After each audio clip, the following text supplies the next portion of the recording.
I am so blessed and excited and honored to be with my family on today.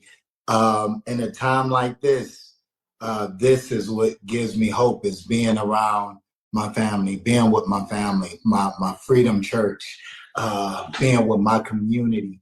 This is what gives me hope. And Sierra, you got me a little bit too fired up and excited. So I'm sitting in my seat, holding down, because you said practice, and that really just made me want to jump and shout in that moment, because I believe that in this time the words in our mouths just cannot be sounds coming out, but they must translate into actions. It must become a practice. We can't say we are people of faith if we're not people that are practicing our faith. We can't say that we are, we have hope if we're not practicing hope, if we're not spreading hope, or as some people in my community say, if we're not hope dealers. We have to be that. So I'm trying to contain myself, because I feel like you already spoke so much in that.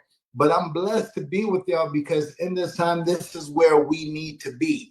And where we need to be is be together, because everything around us is trying to separate us.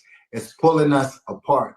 And when we are isolated, when we are in solitary confinement, that's where hopelessness begins to sink in. And so, family, I don't want to pretend that this is on the day. I don't want everything. No, it's not that bad, because y'all know that'll be a lie and I'll get mute.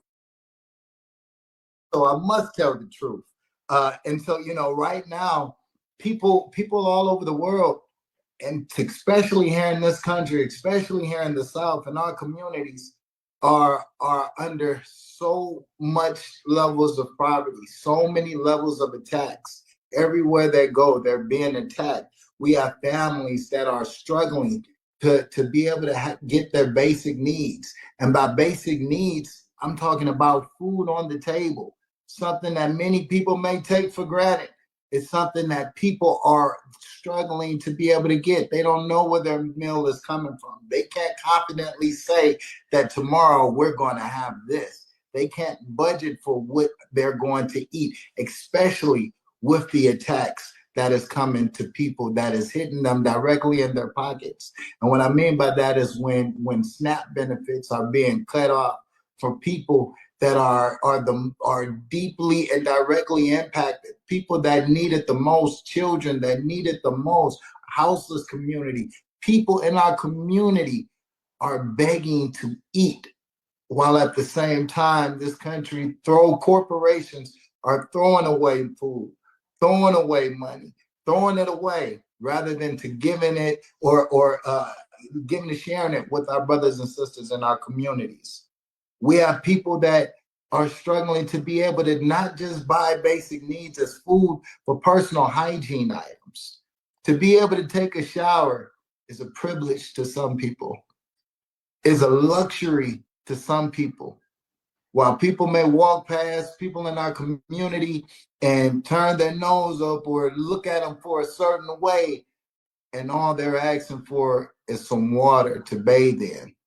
We have people in this country that have homes that cannot bathe in the water that comes through their pipes in their homes, because the water in their homes and their communities is still, in 2025, is still polluted, is still poisonous. Where there's people that, not just in Flint, Michigan, but in cities like Flint, Michigan, all across this country, where people are living off of bottled water, drinking it, bathing in it, cooking in it, cleaning it, bottled water. These are conditions that people in this country are living in. We have people that are constantly drowning in medical debt, while at the same time, we're cutting people health care. And let's be real, everybody didn't have health care to begin with. It wasn't like we have a country where people have health care, everyone was insured, and now we're cutting people. No, there were hundreds and thousands and millions of people that lived every day that think getting teeth cleaning is a privilege, is a luxury. Getting a tooth pulled, getting ibuprofen is a blessing for some. There's people that are living without medical insurance while Medicaid is constantly being under attack, and while health centers in our communities like Lincoln Health Center in Durham, North Carolina, who does through many of things, they service the healthcare needs of our communities, while at the same time they service our immigrant communities. And also, this is where, at the same time, this is where the WIC office is at. What happens when that community gets shut down? When that healthcare center gets shut down because of the cuts and the tax on healthcare?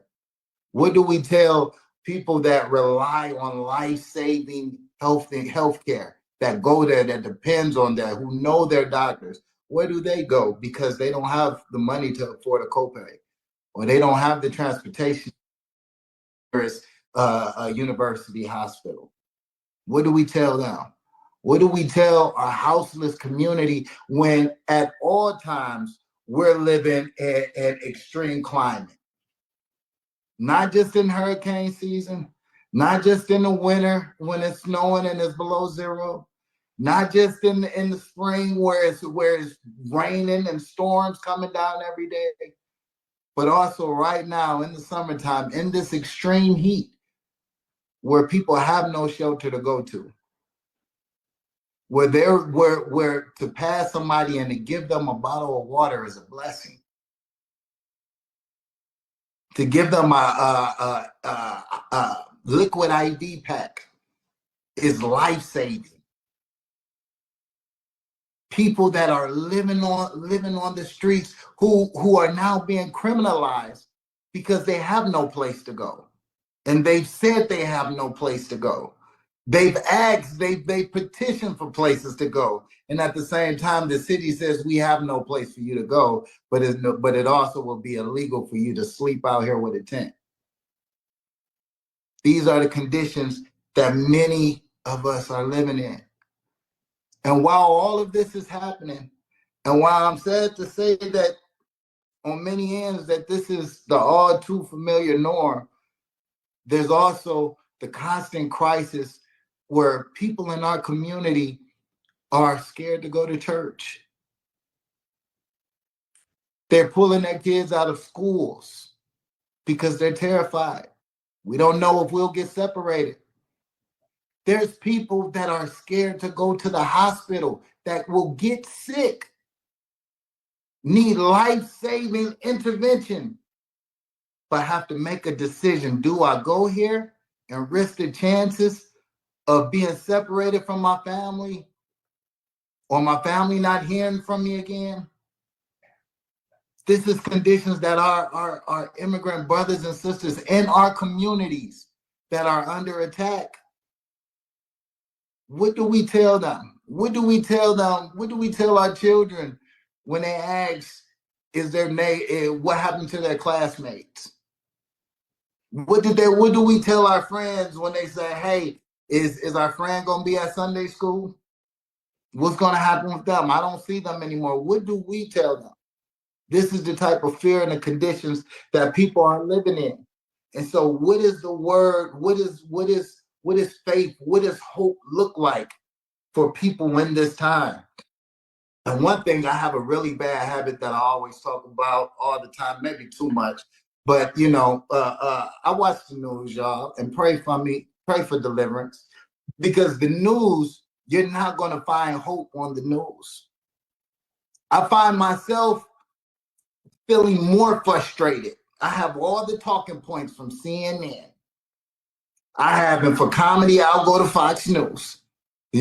I'll get all the talking points and all of that, and it does no benefit for me, but it makes me frustrated. It gets me angered. It gets me riled up. It gets me, what is going on with this country? Where are we headed to? What good is it out here? Sometimes it makes you feel like I'm just one person. We need all of this lifted up, but I can't do it on my own. I try to go on social media, and that's even worse, because social media gonna tell you the news that you want to hear. It's gonna tell you that everything is perfect in the world right now, and it's not. It's gonna tell you everything that it's gonna feed you the news that you want to hear. That's not the truth. It's not the truth. We're living in a time where the truth isn't even facts anymore. The truth is just whoever keeps saying it and whoever says it the loudest. No matter what you see, no matter what you've witnessed, firsthand account or anything, it's somebody will tell you anything. This is where our addiction as a people are at. It's on the news, it's on social media, and this is where we get most of our education from. This is where we get informed of things. But that, once again, is not going to be where we find hope. I'm remembering the words that were true yesterday that are still true today. The revolution will not be televised. We're not going to find it in save the date email event or none of that. Hope is going to come when we get out of our front door and knock on our neighbor's door.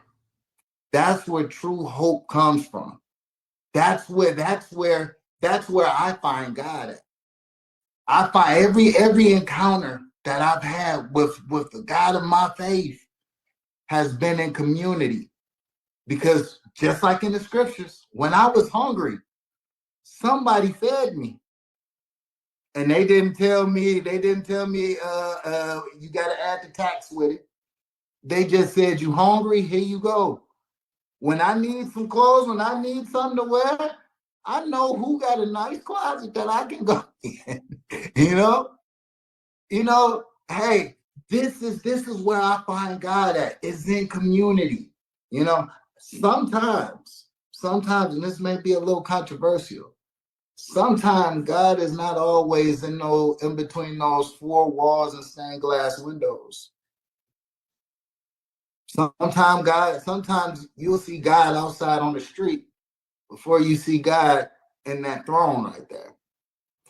There's one of the churches that I serve at is Cities of Refuge, that is led by Dr. 3 in Durham, North Carolina.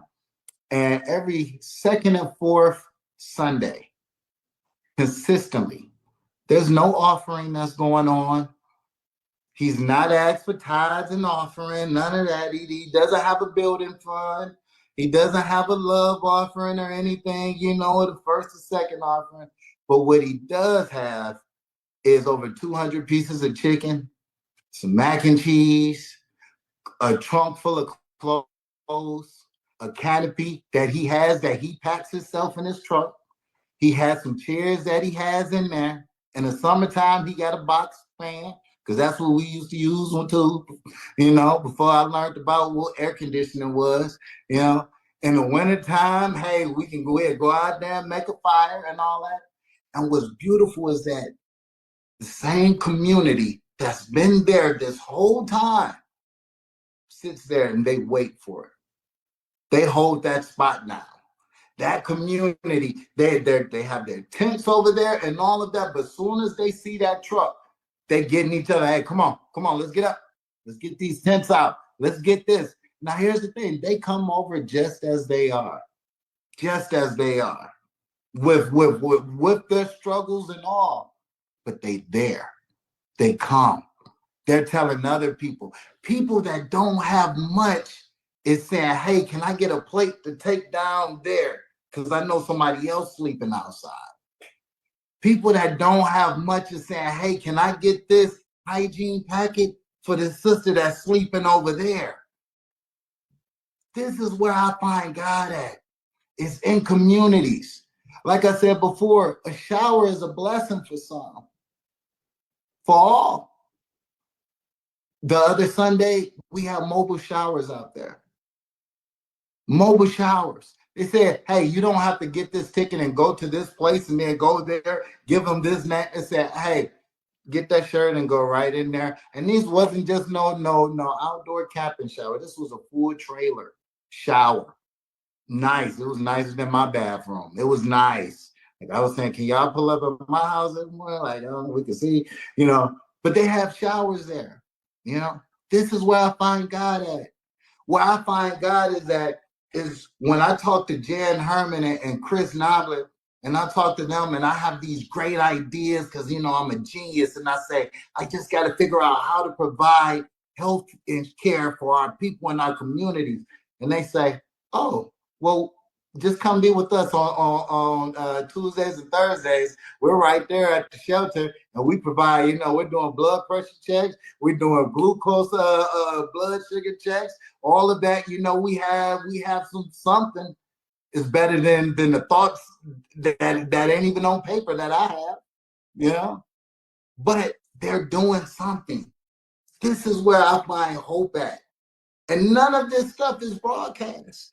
Nobody is on there with their phone out saying, hey, look at me on Facebook, watch me pass out this plate, or, make sure you give me hand in this. No, this is just because these are people that says, this is my community. My community. People that belong to communities without borders. When Mama Cookie says that, hey, she wants to do a back to school rally, it's not sponsored by Target or Walmart or any of those companies. But what it is from 3 ladies that just heard about it as passing by, and they live 45 minutes outside of Durham, but they wanted to help out. So they all just put some money together and bought some school supplies. And they didn't bring it to the back to school rally. They came the day before, they came and they dropped it off. They didn't come and say, hey, let me take a picture with you so I can, they can see me giving you this stuff. They said, hey, we heard and we want to give. I can't remember their name even now, but I know that these were angels. These was beautiful people in our community that cared about others, not just themselves. This is where I find God at. This is where it's not strengthened by what's being broadcast, but it's being strengthened by what I can see in our communities. When I can connect with each and every one of you all to get strength and ideas of what's going on in your communities, and be able to take that back and be able to help bring that on. And last thing I would say is that, at the end of June, SEIU, which is the largest labor union in this country, did something that was, I believe, was remarkable. And it was something that strengthened my faith even more. And that is when the largest labor union can say that, hey, enough is enough. We are fed up with the terrorizing of our communities, with people en masse going and locking up people, whether it's mass incarceration or mass deportation. They said enough is enough. And over 1,000 people came together for a justice journey down to Louisiana. And while I can talk about the journey, because that's where things really, really got real for us, was the journey. It wasn't always the destination. Nobody, when you get to the destination, you don't talk about the destination. When you get to where you're going, all you talk about is the journey, what it took to get you there, the lessons that you learned. So there were some amazing things that we learned on this journey. But when we got to Louisiana, it all made sense, because we found out what the one purpose was of this justice journey. Was that while hundreds of us was outside of Basile, Louisiana, outside of the ICE detention facility, and we're out there, a bunch of strangers, community members, concerned people, all of this, and we're chanting and we're shouting and we're screaming, saying, hey, we're here, we stand with you. This is our community. This is not about solidarity. This is our community. We were out there, and then it got a little quiet because we start to see things. We start to see a small window right there. And we seen images of people, hands waving. And we began to hear noises of people screaming, shout, hey, they see us. They see us. That brought tears to my eyes, because I thought about what does that mean for the one person that woke up that morning that all they heard on what's being broadcast is how they're not wanted here. All they're being heard is sounds of hate.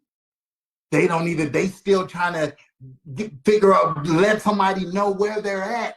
They feel like they're lost. They feel like, hey, nobody hears me. Nobody sees me.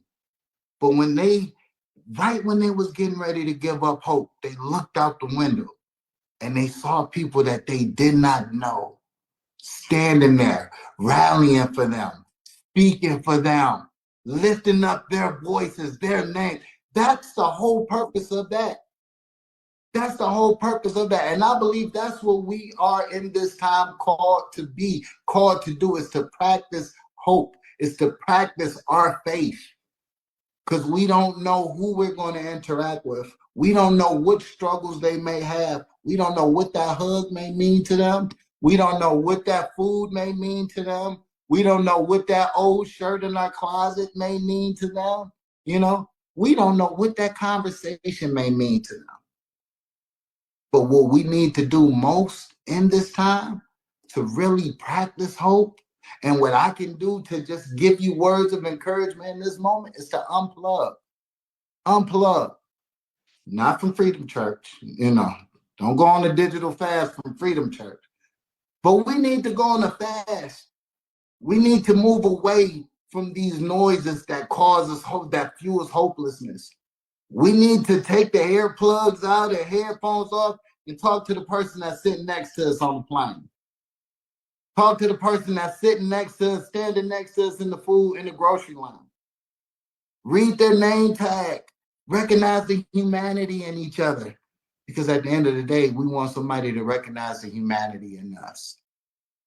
And so I know I said in closing 4 times, but the last thing I'm going to say is that I'm reminded of the words of our sister Sada Shakur in this moment, is that it is our duty to fight for our freedom. It is our duty to win.